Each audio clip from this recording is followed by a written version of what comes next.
Hey everyone, hope you're having a flippin' awesome day. I just wanted to give you a little video here to show you how you can use a wooden dowel or a stick really of any kind to help mobilize the shoulders and get you warmed up for any activity. I'll also show you at the end of the video a few fun tricks you can do to help work on your ninja skills and your bow staff skills. Alright, so first thing we're going to do is just grip the dowel nice and wide, nice and loose. Okay, we're trying to get a lot of blood flowing to the shoulder girdle here. We're also going to mobilize our elbows, our wrists, work on our grip, you know, when to squeeze, when to relax. Lots of good things you can do to challenge yourself with the dowel here, make it a really productive warm-up for a few minutes. And everybody's got a broomstick or something laying around the house, so you can always use that, no problem. Even a belt, whatever's good. So those passovers, okay, the tighter the grip goes, the tougher it's going to be. So kind of work to whatever width you can while you can maintain a nice fluid movement. Okay, from there what we're going to do is almost orbit the body. So I'm going to lead with one hand and then follow around with the other. I'm going to come around, kind of touch the butt, boom, all the way through. So almost like you're orbiting yourself here. Again, keeping a pretty loose grip, you can play around with it a little bit. You can really start to feel too, if you start to feel like you're gonna pull the dowel apart, that's gonna put a lot more tension in through the shoulders, through the chest, all those areas. All right, we'll change directions. Hopefully you're starting to feel a little bit of fatigue in the rotator cuff by now. Going through lots of articulations here, going to some places might not have been in the last day or two or week or month or 5 years. It's all good. Let that blood heal those shoulders up. Motion in the ocean. All right, from there what we're gonna do is go behind the back. So we'll go palms facing away.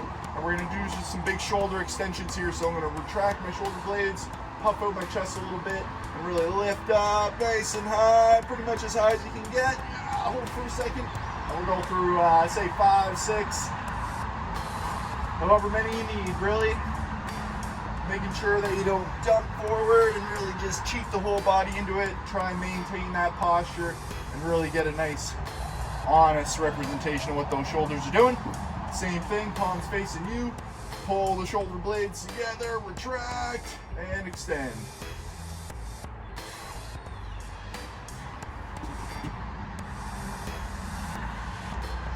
Widen the grip out a little bit, play around with that. And then when you finish those, palms facing forward, try a couple more of those passovers. It's gonna feel a little tougher, get a little more tug into the bicep and that elbow joint there. So work to whatever feels appropriate on that one. Yeah. All right, nice work. So from there, what we're gonna do is a series of little corkscrews. So we're gonna start off just straight out ahead of you, nice firm grip, center of the dowel, and we're just gonna twist really. So I want you to focus on kind of like your arm is a cloth and we're wringing out the arm. You're trying to identify what joint is gonna hit its roadblock first. Is it gonna be the wrist, the elbow, the head of the shoulder here, maybe the scapula's getting involved and that kind of hits its roadblock. Really be mindful. Boom. Making sure the weight of the stick doesn't tug too hard on the arm. And then we're going to do a few of those out to the side as well. Be nice and strong. Careful again, we're not getting too wet noodly with it. Try and stay organized. Let's even do a few more overhead if that feels a little challenging. Maybe a drop to the knee. But again, that arm's super important. We got to be able to be strong and accurate, precise, and all these different articulations and positions. All right, let's go to the other side here. Straight out ahead of you, core's engaged.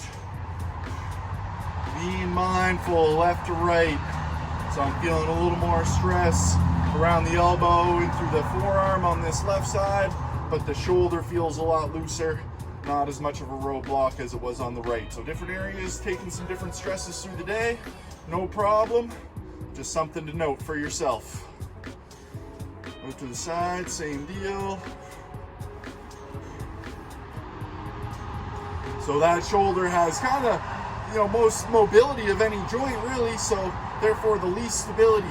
So the more bulletproof we can make it, with all these little reps and circuits, it's going to help hopefully prevent injury in sports situations and other chaotic situations. Get that sucker ready for anything. All right, nice work.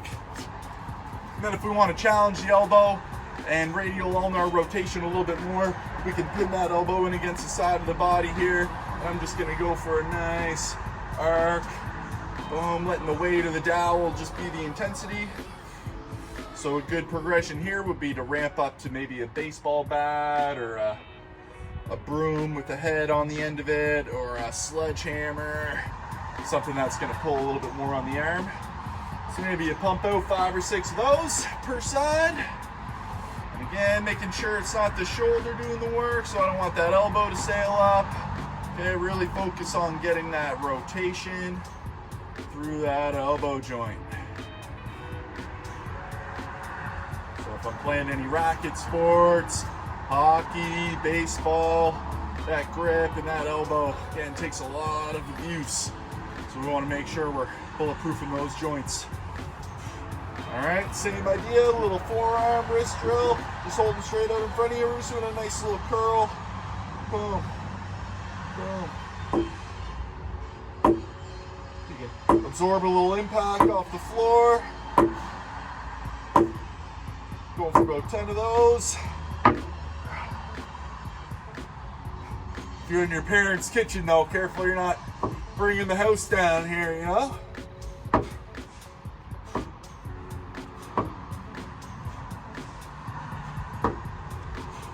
And then we can even flip it behind us here, still gripping near the tip. Boom, I'm gonna just do that little,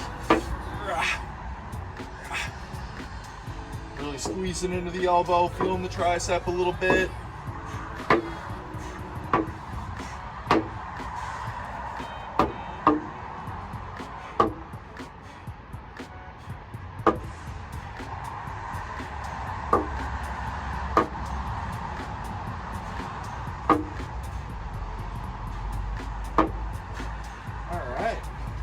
Now that everything's nice and warmed up, we can just do a little bit of fun stuff, working on some skills, kind of putting it all together. So the biggest thing, if I could teach you one thing, it would be the figure 8. So if I'm starting in the center of the dowel here, I'm going to lead with my thumb, and I'm going to turn over, putting the sword in the sheath in the back opposite pocket, and then I'm going to turn and create that figure 8. So leading with the thumb still, I'm going to put it into the same side pocket. Turn over, leading with the thumb, leading with the thumb. Okay, and then as you get more comfortable,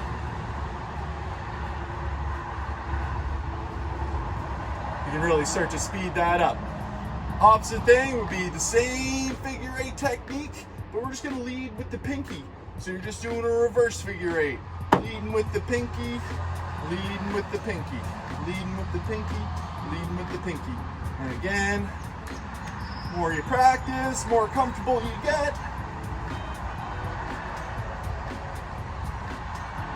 Speed that up. Make sure you're working your proficiency on both sides. They say ambidextrous ability is kind of a gold skill in any sport. So, again, this dowel work might allow you to work on that eye-hand coordination on the opposite side. So work those figure 8s, work that nice little warm-up routine on a daily basis, and then have some fun working your bow staff skills just to put it all together. Woo! Didn't mean to do that one. All right, stay frosty out there, folks. Keep working your skills, honing your aircraft, and we'll see you next time.